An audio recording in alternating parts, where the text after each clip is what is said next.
Hello students, आज हम कर रहे हैं the mathematics of may be introduction of probability chapter 7 exercise number 7.2। तो हमारे पास प्रोबेबिलिटी को फाइंड करने का वे क्या होता है, favourable outcomes over total outcomes के बराबर होता है। यानी जो भी हमारे पास फेवरेबल आउटकम्स हैं जो गिवन है उसको हमने डिवाइड कर देना है कि जितने हमारे पास टोटल आउटकम्स होते हैं तो उससे आप probability of an event find कर सकते हो। तो हमारे पास क्वेश्चन नंबर 1 है, a teacher mixes a large bag of the sweets of the different colours randomly snacks a sample of the 30 sweets. She counts the number of sweets of the each color: 10 red sweets, 8 green sweets, 7 yellow sweets, and 5 blue sweets. तो question number 1 है, calculate the probability randomly pick sweets from the sample of the green. तो आपने probability of green पता करना है। तो यहाँ पर हमें टोटल आउटकम्स जो है वो आपको 30 दिए, ठीक है। और जो ग्रीन कलर के कितने स्वीट्स हैं, हमारे पास 8 है। तो यानी कि टोटल स्वीट्स 30 हो गए और प्रोबेबिलिटी ऑफ ग्रीन निकालना है तो number of green sweet dividing by total sweets. तो ग्रीन स्वीट्स आपके पास 8 है और टोटल आपके पास 30 है। तो अब आप एक कटिंग करनी है, तो 2 के टेबल पे 2 4 द 8, 2 1 द 2 5 द। तो इसकी प्रोबेबिलिटी जो आ गई वो आपके पास आ गई 4/15 के बराबर इसकी प्रोबेबिलिटी आ गई। ठीक है जी, तो ये आपको समझ आ गया होगा। तो इसका सेकंड पार्ट है, if there are 600 sweet in total in a bag, estimate how many are likely to be a yellow base sample design. अब देखो हमारे पास येलो स्वीट्स कितनी हैं, 7 येलो स्वीट्स है और टोटल स्वीट्स कितनी है, 30। तो प्रोबेबिलिटी ऑफ येलो स्वीट्स कितनी हो गई, 7/30। अब उसने कहा है कि आपने एस्टिमेट येलो स्वीट्स निकालनी है अगर आपके पास 30 की जगह 600 टोटल स्वीट्स है। तो हम क्या करते हैं, ये आपके पास जो प्रोबेबिलिटी आई है 7/30, अब हम इसको किस नंबर से मल्टीप्लाई करें कि रिजल्ट जो है वो 600 आ जाए। तो हमारे पास क्या आ गया, 30 को अगर मैं 20 से मल्टीप्लाई करती हूँ तो ऊपर भी मुझे 20 से डिवाइड करना पड़ेगा, यानी न्यूमिनेटर एंड डिनोमिनेटर को 20 से आपको मल्टीप्लाई करना पड़ेगा। तो 30 को 20 से मल्टीप्लाई किया 600 हो गया और 7 2 द 40। तो यहाँ पर आ गया 140 जो है वो हमारे पास क्या होगी, येलो स्वीट्स आ गई। ये हमारे पास क्या है, favourable cases over total cases, total outcomes, favourable outcomes over total outcomes. तो हमारे पास उसने कहा है कि आपको येलो बेस की स्वीट्स कितनी होगी अगर आपके पास टोटल 600 स्वीट्स हो। तो हमारे पास येलो स्वीट्स जो आ गई वो आपके पास 140 आपके पास आ गई।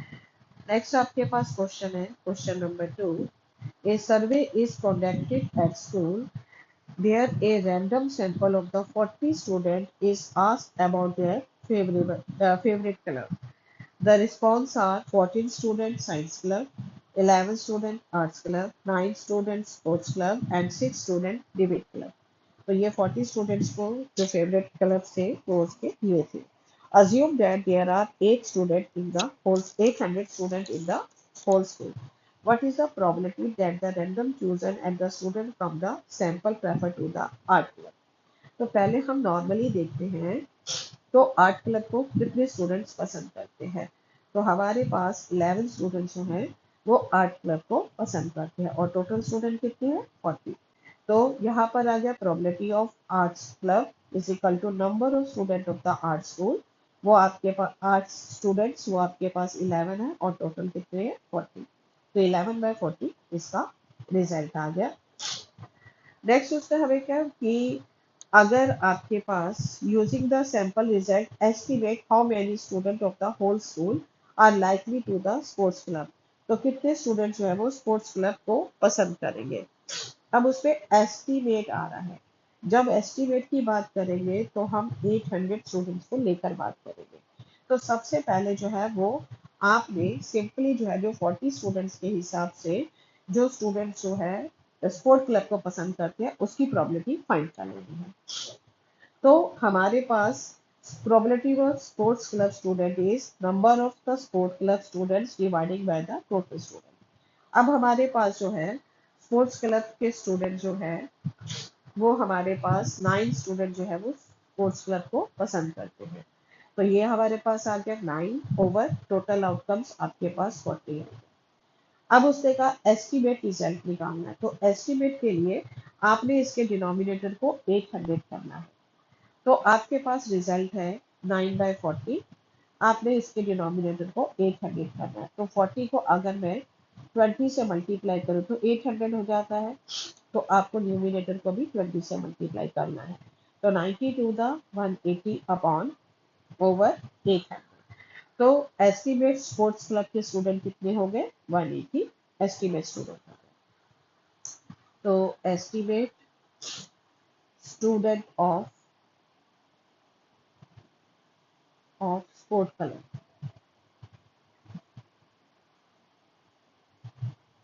तो वो आपके पास 180 स्टूडेंट्स हैं। नेक्स्ट क्वेश्चन नंबर 3 हम ले रहे हैं। Toss A coin 20 times and they recorded the result each time head or tail। अब देखो इसमें हमें क्वेश्चंस में कितने टाइम्स हेड है कितने टाइम टेल है ऐसा कुछ भी नहीं दिया हुआ। तो आप ना अपनी तरफ से इसमें सपोज कर लो कि हेड जो है 15 टाइम्स है और टेल जो है 5 है। तो 15 में 5 ऐड करोगे तो टोटल जो है वो आपके पास 20 होगा। टोटल 20। अगर आप चाहो तो हेड को आप 3 ले सकते हो, तो टेल आपके पास 17 होगा। तो आप अपनी मर्जी से कुछ भी नंबर को चूज कर सकते हो, बस ये याद रखना कि ऐड करके 20 आना चाहिए, टोटल 20 आना चाहिए। तो इसमें क्या है कि how many times you gate head. तो हेड हमें कितनी बार मिला? 15 टाइम्स। तो आंसर आ गया 15 times. How many times you get tail. अब आपको टेल कितनी टाइम मिला? आंसर आ गया 5 टाइम हमें टेल मिला। तो calculate the experimental probability of getting head. तो आपने प्रोबेबिलिटी ऑफ हेड पता करना है। तो इसको कैसे निकालेंगे? फार्मूला है आपके पास number of head dividing by the total outcomes. अब देखो हमारे पास हेड कितनी बार है? 15 टाइम है। तो यहाँ पर आ गया 15 ओवर टोटल आउटकम्स। हमारे पास कितने थे? 20 जो है वो टोटल आउटकम्स थे। तो आपने इसको डिवाइडिंग बाय 20 कर देना है। तो 5 के टेबल पे कट जाता है, 5 3 दा 15 एंड 5 4 दा 20। तो इसकी प्रोबेबिलिटी कितनी आ गई? 3/4 आ गई। तो आपकी मर्जी है आप कितना हेड लेना चाहते हो। जिस तरह से आप हेड लोगे उसके अकॉर्डिंग आपकी इसकी प्रोबेबिलिटी आ जाएगी। तो इसका हमारे पास फोर्थ पार्ट है। If you toss the coin once more what is the probability of getting tail. अब आपने एक बार फिर से कोई एक कॉइन लिया और इसको आपने टॉस कर दिया। जब हम कॉइन को टॉस करते हैं, एक बार हम कॉइन टॉस करेंगे तो इसका एस क्या आएगा? एस का मतलब इसका सैंपल या तो हमारे पास हेड आएगा या फिर हमारे पास टेल आएगा। यानी कि टोटल आउटकम्स कितने हो गए? 2। तो हेड कितनी बार आ रहा है? सॉरी, टेल टेल की बारे में पूछा गया है। तो टेल कितनी बार आ रहा है? 1 है। तो प्रोबेबिलिटी ऑफ टेल कितनी हो गई? 1/2, यानी कि 0.5 जो है वो इसकी प्रोबेबिलिटी आ गई टेल आने की। और द क्वेश्चन नंबर 4 पूछा गया है। Toss A paper into the air 100 time. After each toss, record whether the cup land on its bottom, upside down, and top or its side. Assign the probability of its outcomes by using the experimental probability। देखो अब एक cup जो है, paper cup जो है, toss ए cup लिख दीजिए, cup of paper. तो अब हमारे पास ये नहीं बताया गया कि उस कि अप साइड में कितने हमारे पास कितनी बार अप साइड आया है, कितनी बार डाउन आया है, कितनी बार साइड की तरफ आया था। तो ऐसा कुछ भी नहीं माना गया, बताया नहीं गया। तो आप इसको सपोज कर लो कि cup land on its bottom 30 times आ रहा है, cup land upside down 20 times आ रहा है, और लैंड ऑन इट साइड वो आपने 50 टाइम्स ले लिया। अब इसको ऐड करके आपका आंसर 100 आना चाहिए। तो टोटल कितना आ गया 30 plus 20 plus 50 is equal to 100 के बराबर आ गया। अब हमारे पास है आपने हर एक की प्रोबेबिलिटी फाइंड करनी है, प्रोबेबिलिटी ऑफ द आउटकम्स। तो cup land on its bottom, अब बॉटम में कितनी टाइम है 30 टाइम और टोटल कितना है हमारे पास 100, तो कटिंग हो गई that is equal to 3/10 zero से जीरो कर दिया, तो यहाँ पर आ गया 0.3 जो है इसका रिजल्ट हो गया। Cup land upside down, upside down कितनी बार आ रहा है 20 टाइम, तो 20/100, 21 द 20, 25 द 100, तो 1/5 इसकी प्रोबेबिलिटी आ गई दैट इज इक्वल टू 0.2 के बराबर हो गया। Cup land on it side, वो कितनी टाइम आ रहा है 50 टाइम आपके पास आ रहा है, तो यानी कि 50/100, 51 द 50, 52 द 100, यानी कि आपके पास कितना हो गया 0.5 टाइम्स ये लैंड ऑन इट्स साइड आ रहा है। तो ये आपको समझ आ गया होगा अच्छी तरह से। तो इसमें आपने जैसा आप यहाँ पर इस पे रिजल्ट पोस्ट करते हो उसके अकॉर्डिंग आप सबका रिजल्ट आता जाएगा, ठीक है, तो आपने उसके अकॉर्डिंग अपना रिजल्ट देखना है। तो क्वेश्चन नंबर 5 है what is the probability of getting an even number when rolling a fair 6-sided die. अब देखो डाइस आपने लूडो खेली हुई होती है, लूडो तो आपने तकरीबन हर बच्चे ने खेला है, तो लूडो में जिसके साथ हम खेलते हैं उसको हम डाइस कहते हैं जो क्यूब की शक्ल में होता है। तो उसमें आपने नंबर देखे होंगे 1 2 3 4 5 6, तो इसका एस यानी कि सैंपल स्पेस क्या आ गया 1 2 3 4 5 6। अब हमें क्वेश्चन में पूछा गया है कि गेटिंग ए इवन नंबर, तो प्रोबेबिलिटी ऑफ इवन नंबर, अब इवन नंबर क्या होते हैं जो 2 के टेबल पर डिविजिबल होते हैं, तो 1 से लेकर 6 तक 2 के टेबल पे 2 4 6 ये नंबर डिविजिबल है, यानी इवन नंबर कितने हो गए 3 इवन नंबर हो गए। तो probability of getting even number यानी 3 ओवर टोटल आउटकम्स, यहाँ पे आपके पास टोटल आउटकम्स जो है टोटल आउटकम 6 आ गया, ठीक है, और आपके पास फेवरेबल आउटकम्स जो है टर्म्स वो आपके पास कितने हो गए 3 हो गए, तो यहाँ पर आ गया 3/6 फेवरेबल केसेस 3 और वो टोटल आउटकम 3 1 जा 3 3 2 जा 6, यानी कि इवन नंबर की प्रोबेबिलिटी कितनी आ गई आपके पास 1/2 के बराबर आ गई। नाउ द क्वेश्चन नंबर 6 है force your roll a dice, force होना चाहिए suppose you roll a 6-sided dice 12 times and get 3 times, what is the probability of rolling a 3, तो 3 की probability पता करनी है। तो यहाँ पर जो लग रहा है आपसे पूछा गया है what is the experimental probability, तो एक्सपेरिमेंटल प्रोबेबिलिटी का फार्मूला है number of times event over total number of times.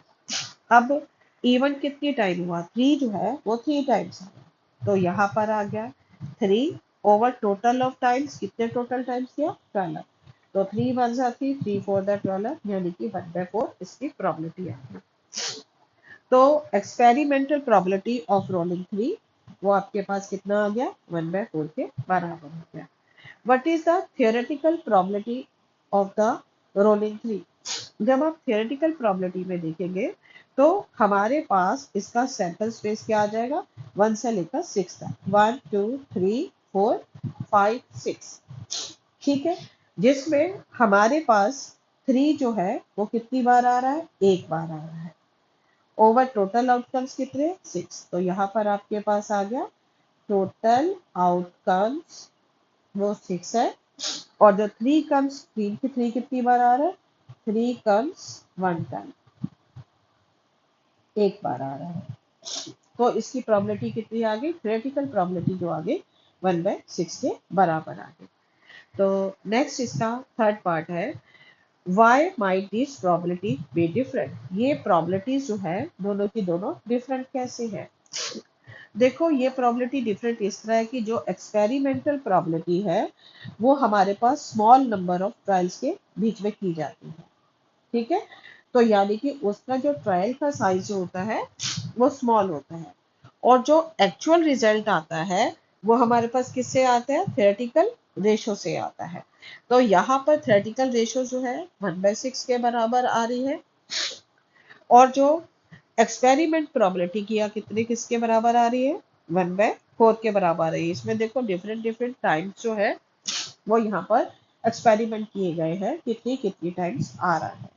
ठीक है, तो यहाँ पर उसने आगे बोला है इसका, what would be the expected heaven if you die 60 600 and 6000 time.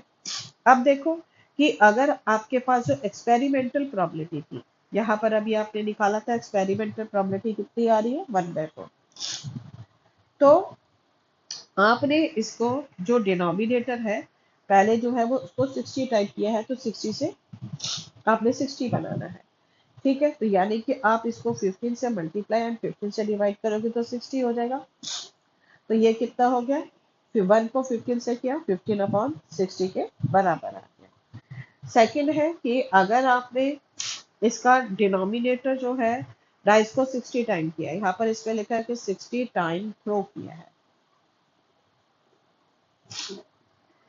तो अगर वो थ्रो करता है 600 टाइम, अगर वो 600 टाइम थ्रो करता है तो हमारे पास इसकी एक्सपेरिमेंट एक्सपेरिमेंट प्रोबेबिलिटी कितनी आ जाएगी, 1/4 ये है, इसका डिनोमिनेटर जो है वो 600 बनाना है। यानी कि आप 150 से मल्टीप्लाई करोगे, 150 से डिवाइड करोगे, तो ये कितना हो गया, 150/600। तो अगर आपने 6000 टाइम्स बनाना है, तो अगर थर्ड पार्ट है, अगर 6000 टाइम में आपने बनाना है, तो हमारे पास इसकी एक्सपेरिमेंटल प्रोबेबिलिटी जो आ गई, experimental probability is equal to 1/4, इसका डिनोमिनेटर जो है वो 6000 होना चाहिए। तो यानी कि हम इसको 1500 से मल्टीप्लाई करेंगे और 1500 से हम डिवाइड करेंगे। तो 1 को 1500 से किया, 1500 डिवाइडिंग बाय, आपके 15 को आपने 4 से मल्टीप्लाई किया, तो क्या आ जाएगा, 6000। तो रिजल्ट क्या आ गया, 1500/6000 के बराबर रिजल्ट आ गया। तो अब आपको ये अच्छी तरह से क्वेश्चन समझ आ गए होंगे। तो आप इन क्वेश्चंस को दोबारा कीजिए, 1 से 2 बार देखिए, तब ताकि आपके हर एक प्रॉब्लम को सॉल्व आप कर सको। ठीक है, thank you and have a nice day.